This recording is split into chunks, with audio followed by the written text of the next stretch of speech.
Looking into the future, we have put together the top 5 goals that we would like to achieve over the next 2 years.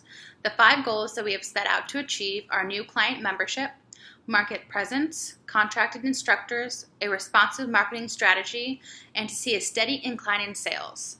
The first goal that we would like to strive towards is new membership growth.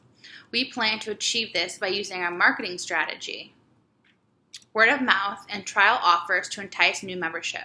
Around the 1 year mark, we hope to have an established market presence and be seen as a competitor for other local gyms.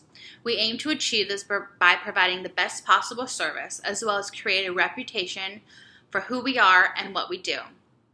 The next goal is to determine a responsive marketing strategy in which we see a return on our investment month over month.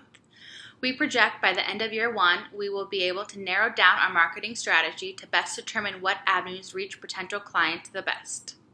Another goal by year 2 is to have a solid group of instructors who we have on contract. We set this as a goal because we want a solid group of fitness trainers, life coaches, nutritionists, and certified psychologists on our team who we have built stability and consistency with. The last goal that we hope to achieve by end of year 2 is to see a steady profit in which the organization starts to operate in the black. We anticipate that it will take close to 2 years for the organization to become profitable as the organization develops and grows.